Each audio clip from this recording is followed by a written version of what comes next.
संविधान दिवसको उपलक्ष्यमा नेपाल टेलिकमले ल्याएको छ आकर्षक डाटा प्याकेज अफर। युट्युब रु 55मा 3 दिन अनलिमिटेड, फेसबुक पनि रु 55मा 3 दिन अनलिमिटेड, साथै 1 GB पर डे 28 दिनको रु 555 मात्र। प्याकेज खरिद गर्न *1415*11# डायल गर्नुहोस्। यो अफर यही असोज 2 गतेदेखि 4 गतेसम्म खरिद गर्न सकिनेछ। नेपाल टेलिकम, राष्ट्रको सञ्चार।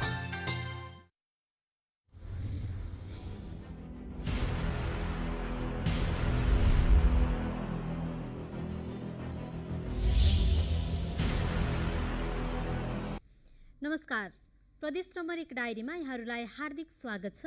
म उषा किरण। साप्ताहिक रूपमा प्रसारण हुने यो प्रदेश नम्बर 1 डायरी लिएर हामी यही समयमा उपस्थित हुने गर्छौं।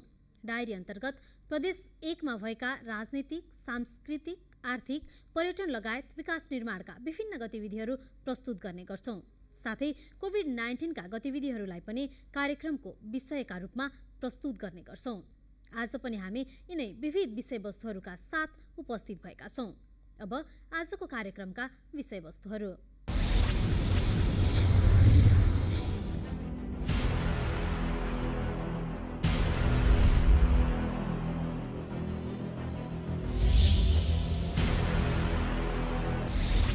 प्रदेश नम्बर 1 का मुख्यमन्त्री शेरधन राईले मुलुकको विकास र समृद्धि प्राप्ति संविधान कार्यान्वयन गरेर मात्र सम्भव रहेको बताउनु भएको छ। संविधानको अक्षरशः पालना गरेर साझा अधिकारका सूचीमा रहेका कानून निर्माण गरी प्रदेश र स्थानीय तहहरूलाई अझ बढी क्रियाशील बनाउन मुख्यमन्त्री राईले आग्रह गर्नुभयो। प्रदेश 1 का मुख्यमन्त्री शेरधन राईले प्रदेश तहको संरचना बिनाको संहिता कल्पना पनि गर्न नसकिने बताउनु भएको छ।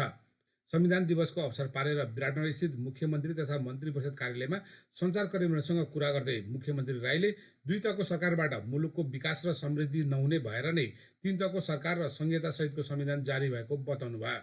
उहाँले संहिता नचाहने तत्त्व र संहिता नबुझेकाहरूले संविधान र संहिताको विरोध गरिरहेको धारणा व्यक्त गर्नुभयो। संरचना आवश्यक छैन, यसलाई हटाउँदा पनि हुन्छ, केन्द्र र चाहिँ स्थानीय तह भए हुन्छ भन्ने खालका जुन प्रचार अभिव्यक्तिहरू हामी सुन्दैछौँ, यसमा 2टा कुरा प्रत्यक्ष रूपमा रहेको छ भन्ने म ठान्छु। एउटा यो कुरा संविधान र संहिताको अध्ययन नगरेका, संहिता के हो भन्ने कुरा नबुझेका, यी बुझ्दै नबुझेकाहरूले एउटा टिप्पणी यो गरिरहेका छन्। अर्को संहिता मन नपराउनेहरूले, संहिता नपचाउनेहरूले बुझ पचाएर संहिताले असफल तुल्याउनको निम्ति, नेपाल राष्ट्रलाई कमजोर बनाउनको निम्ति जान यो अभिव्यक्ति दिइरहेका छन्। मुख्यमन्त्री राईले संविधान कार्यान्वयन गर्नु नै अहिलेको आवश्यकता रहेको बताउँदै संविधानमा उल्लेख गरिएको साझा अधिकारका सूचीमा रहेका कानूनहरू यथाशीघ्र निर्माण गर्न संघीय सरकारलाई आग्रह पनि गर्नुभयो। उहाँले साझा अधिकारका सूचीमा रहेका कानूनहरू निर्माण भए प्रदेश र स्थानीय सरकारहरूले अझै द्रुत गतिमा काम गर्न सक्ने स्पष्ट पार्नुभयो। अधिकारका सूचीमा रहेका कानूनहरू अहिलेसम्म बन्न सकेका छैनन्। त्यसैले प्रदेश र स्थानीय तहका सरकारहरूले फुल फङ्सनमा काम गर्न पाइराखेका छैनन्, काम गर्न सकिराखेका छैनन्। त्यसैले हामीले सङ्घीय सरकारलाई हामीले भन्दै आएका छौँ कि छिटोभन्दा छिटो साझा अधिकारका सूचीमा रहेका कानूनहरू बन्नुपर्छ। ती कानूनहरूको ड्राफ्ट हुँदै गर्दा प्रदेश र स्थानीय तहको पनि त्यहाँ सहभागिता हुनुपर्छ। त्यसो भयो भने मात्रै हामीले व्यवहारिक सरल कानुनहरू हामी बनाउन सक्दछौँ। हामी आफैले बनाएको कानुन झन्झटिलो नहोस्, त्यही कानुनको गोलचक्रमा फसेर हामीले केही पनि काम गर्न नसक्ने खालको स्थिति नबनोस्। त्यसैले चाहिँ हामीले साझा अधिकारमा रहेका कानुनहरूको निर्माणमा हामीले चाहिँ पटक पटक सङ्घीय सरकारलाई हामीले चाहिँ ध्यानकर्षण गराउँदै पनि आएका छौँ। संविधानको मर्म र भावना अनुसारको सेवा प्रवाहका लागि प्रदेश सरकार सक्षम रहेको बताउँदै मुख्यमन्त्री राईले संविधान कार्यान्वयन गर्नु नै अहिलेको प्रमुख कार्य हुनुपर्ने बताउनु भयो। प्रदेश सरकारले इलाम जिल्लाका दूध उत्पादक सहकारी र डेरीहरूलाई अनुदान उपलब्ध गराएको छ। डेरीलाई अनुदान दिइएपछि मिल्क होलिडेको समस्या समाधान भएको र कृषकहरूलाई दूध उत्पादनमा थप प्रोत्साहन मिलेको छ। इलामका 2 दुग्ध उत्पादक सहकारी संस्थाको क्षमता अभिवृद्धिमा प्रदेश सरकार भूमि व्यवस्था कृषि तथा सहकारी मन्त्रालयले अनुदान उपलब्ध गराएको छ। अनुदानपछि किसानलाई दिनको 2 पटक दूध संस्थामा लान मद्दत पुगेको छ। मिल्क होलिडेको समस्या अन्त्य हुने भएको छ। प्रदेशको सहयोगबाट त अत्यन्त ठुलै फाइदा ल्याएको छौँ। जबकि हाम्रो दुध यहाँ बेलुकाको दुध नलिने अवस्था होइन, बिहानको मात्रै दुध लिने अवस्था थियो। अहिले त्यसबाट चाहिँ हामीलाई के हो भन्दा बेलुकाको दुध पनि लिनेर हामीले इन्सुलिन गऱ्यौँ भने हाम्रो दुध बिहान बेलुकाको बिक्ने भयो क्या। डेयरीमा जेनेरेटर सहित चिलिङ भ्याट, मिल्क एनालाइजर जस्ता अत्याधुनिक उपकरण व्यवस्थापन गरिएको छ। संस्थाको दुध खरिद गरी घिउ छुर्पी उत्पादन गर्ने डेयरीमा पनि क्षमता विस्तार भएको छ। घिउ बनाउने चर्नर मेसिन, जेनेरेटर र घिउ राख्ने डिप फ्रिजको व्यवस्थापन भएको छ। एउटा घिउ बनाउने बटर टर्नर, एउटा पास्चराइजर भन्ने यो दुध उमाल्ने भाँडोलाई पनि अपरेट गरेछु। म 500 लिटरको प्रोग्राम राख्दैछु। सहकारी संस्थामा 10 लाख र केही डेयरीमा 5 लाखका दरले अनुदान सहयोग भएको छ। वर्षायाममा सडकको कारण ढुवानीमा समस्या रहेको स्थानमा अनुदानपछि सहज भएको छ। कच्चा दुध सहर बजारमा लगेर बेच्नुको सट्टा गाउँघरमै डेयरी सञ्चालन गरी मूल्य अभिवृद्धिमा सघाउ पुग्ने र रोजगारी व्यवस्थापन हुने देखिएको छ। धनकुटा नगरपालिका क्षेत्रमा कफीको व्यावसायिक खेती गर्ने उद्देश्यले कृषकहरूलाई सहुलियतमा कफीको बिरुवा वितरण गर्न सुरु गरिएको छ। प्रदेश सरकारको सहयोगमा धनकुटा नगरपालिकाले सञ्चालन गरेको कफी विकास कार्यक्रम अन्तर्गत कफीको बिरुवा वितरण गर्न थालिएको हो। धनकुटा नगरपालिकाका किसानलाई व्यावसायिक बनाउन कफीका बिरुवा वितरण गरिएको हो। खेतबारीमा 50 बोट कफी खेती गर्नेलाई व्यावसायिक कफी किसान मान्ने गरिएको छ। नगरपालिकामा कम्तीमा 600 जना किसानलाई व्यावसायिक कफी किसान बनाउने लक्ष्य लिएको छ। सामूहिक खेती प्रणालीको विकासका लागि बिरुवा वितरण गरिएको जिल्ला कफी उत्पादक सङ्घ धनकुटाका अध्यक्ष डिल्लीश्वर दर्नालले बताउनुभयो। आधुनिक प्रविधिको चाहिँ विकास गरौँ र यो सामूहिक खेती प्रणालीको कुराहरू हुन सक्छ कि अब यहाँ राजनीतिक दलहरूलाई पनि यो मुभमेन्टमा चाहिँ ल्याएर एउटा कन्सेप्ट डेभलप गरेर हामी गयौँ भने कति हामी यहाँ चाहिँ घाँस दाउरो मात्रै चाहिँ यो उपयोग गर्ने, यसमा चाहिँ यी चाहिँ हामी सबैले आम्दानीको स्रोत बनाउन सक्छौँ। सामूहिक पद्धतिको विकास हुन सक्छ। धनकुटा नगरपालिकाको 80% अनुदानमा प्रति गोटा 30 रुपियाँ पर्ने 2500 बिरुवा किसानलाई वितरण गरिएको हो। किसानको मूल्य नपर्दा माया नहुने देखिएकाले केही रकम लिएको नगरपालिकाले जनाएको छ। धनकुटा नगरलाई एभोकाडोको खेती विस्तार गर्दै एभोकाडोको राजधानी घोषणा गरिएको छ। एउटै जमिनमा एभोकाडो र कफी खेती गर्न सकिने भएकाले किसानलाई कफी खेतीमा आकर्षित गर्न लागि नगर प्रमुख चिन्तन तामाङले बताउनुभयो। नगरपालिकामा चाहिँ अभियानकै रूपमा यो कफी चाहिँ प्लान्टेसन गर्ने रोप्ने कार्यक्रम सञ्चालन गर्न हामी लागेका छौँ। बजारीकरण गर्ने र यसलाई चाहिँ तपाईँहरूको श्रमलाई खेर जान नदिने काममा होइन हाम्रो व्यवसाय सङ्घ पनि लाग्नेछ र त्यसमा हामी पनि साथ दिन्छौँ। वितरण भएका सबै बिरुवा स्थानीय नर्सरीबाट उत्पादन भएका हुन्। बिरुवा वितरणसँगै कृषकलाई कफी खेतीका बारेमा प्राविधिक सरसल्लाह पनि दिने गरिएको छ।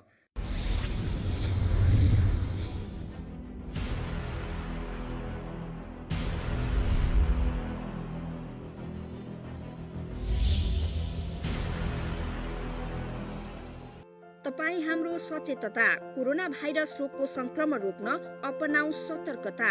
कोरोना भाइरस कोभिड-19 रोग श्वास प्रश्वासको माध्यमबाट सर्ने संक्रमण हो। संक्रमित व्यक्तिले खोक्दा र हाच्छिउँ गर्दा निस्कने थुक र सिगानको माध्यमबाट एक व्यक्तिबाट अर्को व्यक्तिमा यो भाइरस सर्दछ। यसको संक्रमणबाट बच्न के गर्ने? खोक्दा, हाच्छिउँ गर्दा नाक मुख छोप्ने र प्रयोग गरेको टिस्यु पेपरलाई तुरुन्त फोहोर फाल्ने बाकसमा फाल्ने। बेला बेला साबुन पानीले मिची हात धुने वा अल्कोहल भएको सेनिटाइजर प्रयोग गर्ने। हात नमिलाउने, अङ्कमाल नगर्ने, त्यसको साटो नमस्कार गर्ने।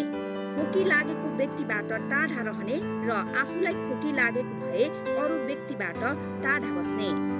भिडभाडमा नजाने र अरूलाई पनि नजान सुझाव दिने। ध्यान दिनै पर्ने कुरा, ज्वरो आएमा, खोकी लागेमा र सास फेर्न गाह्रो भएमा तुरुन्त नजिकैको स्वास्थ्य केन्द्रमा सम्पर्क गर्नुहोस्। नआत्तियौं तर सतर्क रहौं। जनहितका लागि प्रदेश 1 सरकारको सन्देश। कोरोना नवका प्रजाति के भाइरस अछि। ई भाइरस सामान्य सर्दी खांसी से लऽ कऽ गंभीर प्रकार के श्वास प्रश्वास तक करा सकैत अछि। कोरोना वायरस के सामान्य लक्षण: 100.4 डिग्री से बेसी बुखारेनाइ, सर्दी खांसी लंबा समय तक लागल रहनाइ, सांस लेवे में दिक्कत भेनाइ, छाती आ माथ नियमित दुखेनाइ, निमोनिया भेनाइ, मृगौला के काम बंद भेनाइ, झाड़ा पखाला लगनाइ, लगातार छींक एनाइ। कोरोना वायरस से केना बचबै त? नियमित रूप से साबुन पानी लगा कर हाथ धो। सर्दी खांसी लागे तो तुरंत स्वास्थ्य संस्था में जाकर उपचार कराबी। खांसै काल व छींकै काल रुमाल से नाक मुंह झाँपू। माछ मांस नीक से पका के खाओ। पशु पंक्षी के नजदीक नहीं जाओ। यदि जाय पड़े तो बेसी देर तक नहीं बैसू। बेसी भीड़ भाड़ में नहीं जाओ। यदि जेनाइ अनिवार्य अछि तो मास्क और चश्मा लगा के जाओ आ विशेष सावधानी अपनाओ। सर्दी खांसी लगलाक व्यक्ति के नजदीक नहीं जाओ। अपन व्यक्तिगत सर सफाई में विशेष ध्यान दिया। विदेश जेवा काल संबंधित देश के बारे में बुझ कर जाओ आ विदेश से आयल व्यक्ति सबसे किछु दिन भेंटघाट नहीं करू। अपनो सचेत रहो तथा दूसरों के सचेत कराओ।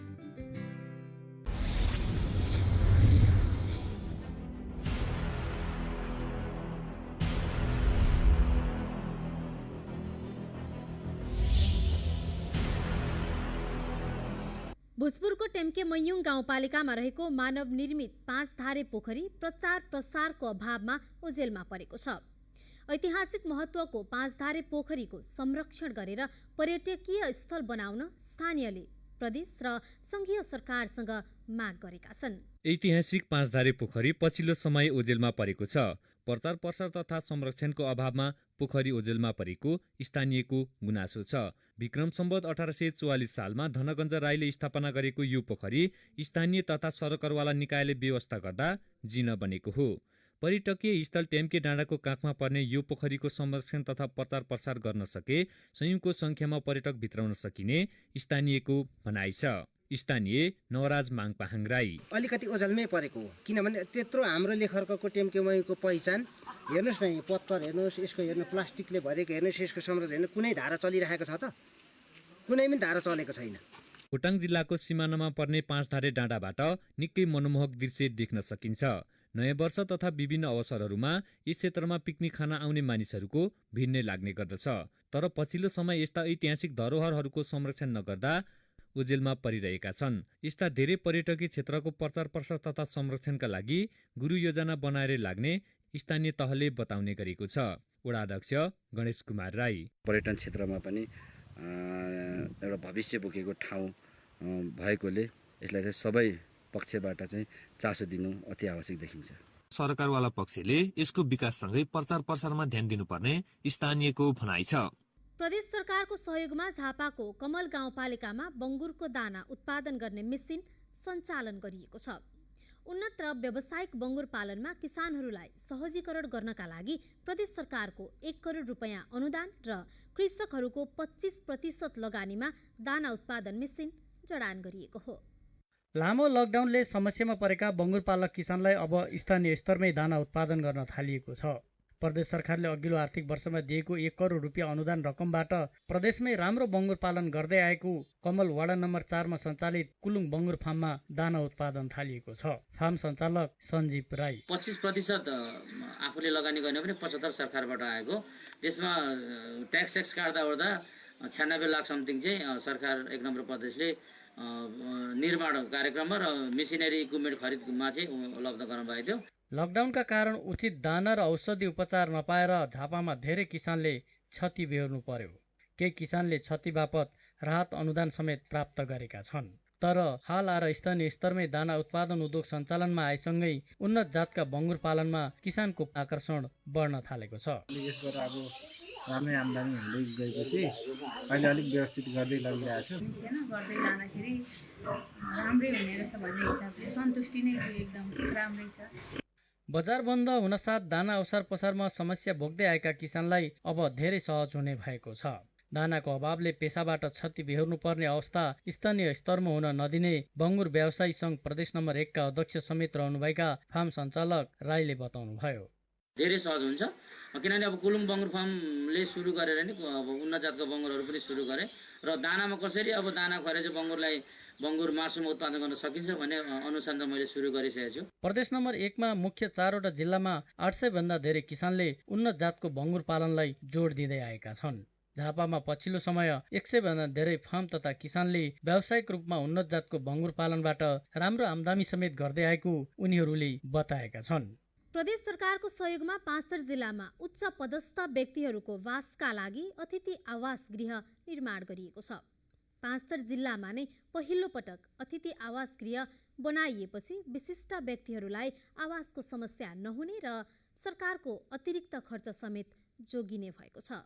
व्यवस्थापन देख्दा होटल जस्तो देखिए तापनि यो होटल भने होइन, सरकारी कार्यालयमा निशुल्क आवासको लागि बनाएको हो। यहाँ विशिष्ट कर्मचारी बस्ने र आर्थिक अभावमा पाँचथर जिल्लामा आइपुगेका कार्यरत कर्मचारी आवासका लागि फिदिम बजारमा रहेको मालपोत कार्यालयमा व्यवस्थापन गरिएको आवास हो। जिल्लामा सरकारी कार्यालयमा पहिलो पटक सुविधायुक्त अतिथि कर्मचारी आवास बनाइएको छ। फैलिँदै गएको कोरोना महामारीले जोखिम बढाएको बेला सरकारका विशिष्ट र कूटनैतिक प्रमुखहरू बास बस्नका लागि आवास व्यवस्थापन गरिएको हो। प्रदेश सरकार र फिदिम नगरपालिकाको आर्थिक सहयोगमा कर्मचारी आवास बनाउने काम भएको मालपोत कार्यालयका प्रमुख बाबुराम पोखरेलले बताउनुभयो। यसलाई किन यहाँ व्यवस्थापन गरियो भन्दाखेरि मेरो अनुभवमा चाहिँ कोही विशिष्ट श्रेणीका मान्छेहरू यस पाँचथर जिल्लामा आउनु पर्दा बस्ने ठाउँको अभाव देखेँ मैले। अनि अब त्यसरी बस्दाखेरि यसले कस्ट पनि ज्यादा हुने, खर्च पनि ज्यादा हुने, सरकारी खर्च ज्यादा हुने, एकातिर त्यो समस्या देखियो भने अर्कोतिर यो मालपोत कार्यालयलाई जुन किसिमले हामीले भौतिक हिसाबले चाहिँ सुधार गरेर एउटा उच्च स्तरमा हामीले राखेका छौँ, त्यो स्तर नगिरोस् र ठुलाबडाको भिआइपीहरूको नजरमा यो कार्यालय परिरहोस् भन्नको लागि पनि लकडाउनकै समयमा व्यवस्थापन गरेको आवास कोठामा 15 जनासम्म सुत्न सकिने आवास व्यवस्थापन गरिएको छ। मालपोत कार्यालयको तेस्रो फ्लोरमा रहेको 3वटा कोठामा व्यवस्थापन गरिएको छ। कर्मचारीहरू विभिन्न काममा आवत जावत गर्दा आर्थिक अभाव हुँदा समस्या खेप्नु नपर्छ भन्ने लक्ष्य लिएर बनाइएको छ। त्यससँग विशिष्ट श्रेणीको कर्मचारी ठूलो संख्यामा आवत जावत गर्दा होटल बासमा समस्या हुने र सुरक्षा कठिनाइले मध्यनजर गर्दै निशुल्क आवास बनाइएको जनाएको छ।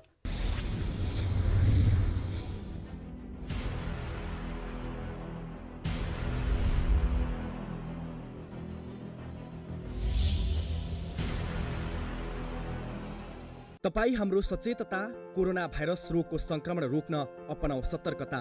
कोरोना भाइरस कोभिड-19 रोग श्वास प्रश्वासको माध्यमबाट सर्ने संक्रमण हो।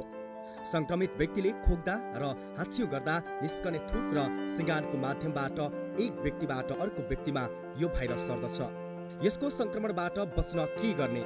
खोक्दा, हाच्छिउ गर्दा नाक मुख छोप्ने र प्रयोग गरेको टिस्यु पेपरलाई तुरन्त फोहोर फाल्ने बाकसमा फाल्ने, बेला बेला साबुन पानीले मिची हात धुने वा अल्कोहल भएको स्यानिटाइजर प्रयोग गर्ने, हात नमिलाउने, अङ्कमाल नगर्ने, त्यसको साटो नमस्कार गर्ने, खोकी लागेको व्यक्तिबाट टाढा रहने र आफूलाई खोकी लागेको भए अरू व्यक्तिबाट टाढा बस्ने, भिडभाडमा नजाने र अरूलाई पनि नजान सुझाव दिने। ध्यान दिनै पर्ने कुरा, ज्वरो आएमा, खोकी लागेमा र सास फेर्न गाह्रो भएमा तुरन्त नजिकैको स्वास्थ्य केन्द्रमा सम्पर्क गर्नुहोस्। नआत्तियौं तर सतर्क रहौं। जनहितका लागि प्रदेश 1 सरकारको सन्देश।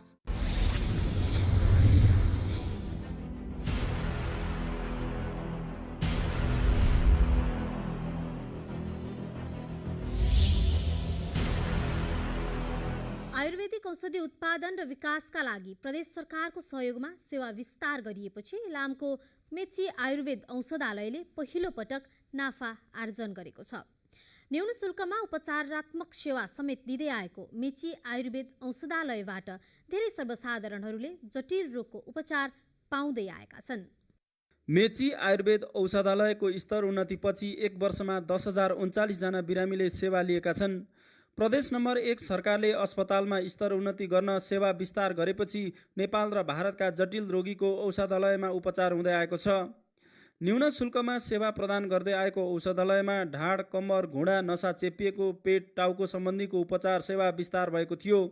23 प्रकारका औषधि निशुल्क वितरण गर्दै आएको औषधालयमा 10% छुटमा सशुल्क औषधि खरिदको व्यवस्था पनि छ।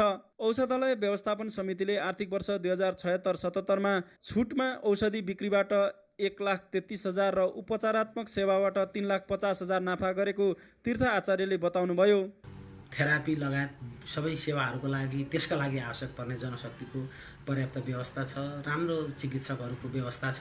साह्रै थोरै शुल्कमा जस्ट सेवा व्यवस्थापनमा लाग्ने खर्च मात्रै हामीले लिएका छौँ। 150 रुपैयाँमा बिरामी यहाँनिर आएर उपचार गराएर बस्न सक्छ। त्यस्तो सरल रूपले चाहिँ सेवाहरू प्रवाह गरिरहेका छौँ। पञ्चकर्म, निःशुल्क औषधि, अकुपञ्चर, प्रयोगशाला, आकस्मिक सेवा लगायतका विस्तारमा प्रदेश नम्बर 1 को सामाजिक विकास मन्त्रालयले आर्थिक सहयोग गरेको छ। औषधालयमा इलाम, पाँचथर, ताप्लेजुङ र भारतको दार्जिलिङ जिल्लाबाट उपचार गर्ने बिरामीको भिड लाग्छ। अनि के समाएर मात्रै सिँढी उक्लिँदो सकिँदै थियो। अनि अहिले चाहिँ अब यहाँ मैले थेरापी अकुपञ्चर गरेपछि यो दाहिने त टोटली नै कम्प्लिट जाति भइसक्यो। प्रदेश सरकारलाई औषधालय हस्तान्तरण गरेपछि हालसम्म सेवा विस्तारका लागि सामाजिक विकास मन्त्रालयले 88 लाख रुपियाँ लगानी गरिसकेको छ। तेह्रथुमको छतर गाउँपालिका वडा नम्बर 6 सुदापमा रहेको चाङलुङ गुफा अहिले पर्यटकहरूको रोजाइमा पर्न थालेको छ। गाउँपालिकाको सहयोगमा स्थानीयले केही संरचना निर्माण गरी गुफालाई व्यवस्थित बनाएपछि आकर्षण थपिएको हो। यसलाई अझ सुन्दर र व्यवस्थित बनाउन र थप पूर्वाधार निर्माण गरी गुफाको संरक्षण गर्न स्थानीयले प्रदेश सरकारसँग आग्रह गरेका छन्। तेह्रथुमको छतर गाउँपालिका वडा नम्बर 6 सुदापमा रहेको चाङलुङ गुफा अहिले गाउँपालिकाको मात्र होइन, जिल्लाकै प्रमुख पर्यटकीय गन्तव्यको रूपमा परिचित छ। गुफाको दर्शन गरी भाकल गरे मनोकांक्षा पूरा हुने धार्मिक विश्वासले पनि यो गुफा आन्तरिक पर्यटकहरूको रोजाइमा परेका कारण यसको संरक्षणमा स्थानीय लागि परेको वडा नम्बर 6 का अध्यक्ष टेकराज आङखेवाले बताउनुभयो। गाउँपालिकाले गुफालाई व्यवस्थित बनाउँदै त्यस क्षेत्रमा विभिन्न पर्यटकीय पूर्वाधार निर्माण गरेको छ। गाउँपालिकाका अध्यक्ष सन्तवीर लिम्बू, मैले पहिलो आर्थिक वर्षबाट यहाँनिर केही न केही काम गर्नको लागि यहाँदेखि चाहिँ सिडी निर्माण, फुड ट्र्याक निर्माणका कामहरू, पिकनिक स्पोट निर्माण गर्ने, अनि के अरे चाहिँ चुम्लुङ बैठक बस्ने ठाउँ, अनि गुफालाई वारपार गर्ने द्वार निर्माण गर्ने कामहरू चाहिँ हाम्रो गाउँपालिकाको आर्थिक सहयोगबाट। वडा नम्बर 6 सुदापमा रहेको यो गुफा ढुङ्गाको चाङ जस्तै देखिने हुँदा यस ठाउँको नाम चाङलुङ गुफा रहेको किम्बदन्ती छ। यहाँ स्थानीयहरू विभिन्न समयमा पूजाआजा समेत गर्छन्। यस गुफाको संरक्षण र प्रचार प्रसारका लागि DPR तयार गरी प्रदेश र सङ्घीय सरकारसँग विभिन्न योजना माग गर्ने गाउँपालिकाले जनाएको छ। र प्रदेश सरकारले सङ्घीय सरकारलाई पनि यसको के अरे चाहिँ सम्भावनाको विषयमा डिटेल के अरे चाहिँ रिपोर्ट तयार गरेर DPR तयार गरेर हामी पहल कदमी गर्दैछौँ। यसको विकासका लागि, यसको प्रवर्धनका लागि छतर गाउँपालिकाले यहाँ विभिन्न संरचनाहरू पनि निर्माण गरिरहेको छ र यसको विकासको लागि प्रदेश सरकारसँग पनि गाउँपालिकाको पहलमा केही योजनाहरू माग्ने काम भएको जानकारी पाइएको छ। जुन हिसाबले विकास निर्माण भइरहेको छ, जुन हिसाबको संरचना छ, ऐतिहासिक सम्पदा छ, यो सम्पदालाई अगाडि बढाउन सके यो प्रदेश नम्बर 1 कै उत्कृष्ट पर्यटकीय गन्तव्य बन्न सक्छ। प्रदेश सरकारको सहयोगमा झापामा दर्जनौं कच्ची सडकहरू कालोपत्रे गर्ने कार्य सुरु गरिएको छ। बहुवर्षीय योजना अन्तर्गत सडक कालोपत्रे हुने भएपछि हिउँदमा धुलो र वर्षामा हिलोको समस्या हट्ने स्थानीयको अपेक्षा रहेको छ। झापाको भद्रपुर ज्यामिरगढी हुँदै धुलाबारी जोड्ने सडक खण्ड कालोपत्रे निर्माण कार्य सुरु भएको छ। सडकको दुवैतर्फ पक्की नाला सहित 9 किलोमिटर लम्बाइ र 15 मिटर चौडाइको कालोपत्रे सडक प्रदेश 1 सरकारको बहुवर्षीय योजना अन्तर्गत 25 करोडमा ठेक्का सम्झौता भई निर्माण कार्य सुरु भएको हो। प्रदेशकै गौरवको आयोजनाको रूपमा निर्माण सुरु भएको यो सडक भद्रपुरबाट ज्यामिरगढी हुँदै इलाम रोङ गाउँपालिकाको इरौटारसम्म कालोपत्रे सडक निर्माण हुने भएको छ। हाल मेचीनगर नगरपालिकाको ज्यामिरगढीमा सडकको दुवैतर्फ पक्की नाला निर्माणको काम तीव्रताका साथ भइरहेको छ। लामो समयदेखि कालोपत्रे सडक नबन्दा विकासले पछि परेको ज्यामिरगढी क्षेत्र प्रदेश सरकारको बजेटबाट सडक निर्माणको काम सुरु भएपछि स्थानीयहरू खुसी भएका छन्। अब अहिले यो ठुलो बाटो भयो, जनतालाई पनि सुख भयो, व्यापार गर्नलाई पनि राम्रो भयो। बाटो बनेको त खुसी लाग्यो, राम्रो लाग्यो। ठुलो हुनुपर्छ, किनकि ठुलो भयो बाटो, धुलो खानु परेन, केटाकेटी सुधार्नु सजिलो हुन्छ। यहाँको जनतालाई त्यति नै खुसी छ र बाटो हेभी पनि होस् र राम्रो पनि होस् भन्ने हाम्रो चाहना छ। पुराना सडकहरूलाई स्तरोन्नति गरी कालोपत्रे गर्न प्रदेश सरकारले उल्लेख्य बजेट विनियोजन गरेपछि ग्रामीण क्षेत्रमा विकासले गति लिएको प्रदेश सभा सदस्य श्री प्रसाद मैनाली बताउनुहुन्छ। आजभन्दा 20 वर्ष अगाडिको अवस्थाको विकास हेर्ने पनि मेची नगरपालिकामा 10 किलोमिटर मात्रै पिच बाटो थियो। तर अहिले प्रदेश सरकारको योजना, मेरो यो क्षेत्रको मात्रै कुरो गर्ने हो भने पनि 50 किलोमिटर चाहिँ पिच को स्थिति चाहिँ तत्काल यही 2 वर्षभित्रमा हुने स्थिति देखिन्छ। अहिले मात्रै हेर्ने पनि 10-15 किलोमिटरको बाटो पिच हुने स्थिति देखिएको छ र महत्त्वपूर्ण योजनाको रूपमा हामीले धुलाबारी ज्यामिरेगढी चन्द्रगढीको बाटो जुन कि एउटा महत्त्वपूर्ण 2 लाइनको बाटो बन्न खोजिरहेको छ, प्रदेशको गौरवको योजना पनि हो। प्रदेश नम्बर 1 डायरी आजलाई यति नै। तपाईँ बाँकी खबरहरूका लागि नेपाल टेलिभिजन हेर्दै गर्नुहोला। हाम्रा च्यानलहरू हेर्नका लागि www.nepaltvonline.com र नेपाल टेलिभिजन एप्स डाउनलोड गरेर पनि नेपाल टेलिभिजनका 5वटा च्यानलहरू हेर्न सक्नुहुनेछ। हवस् त, अर्को साता अन्य विषयवस्तु लिएर उपस्थित हुनेछौँ। नमस्कार।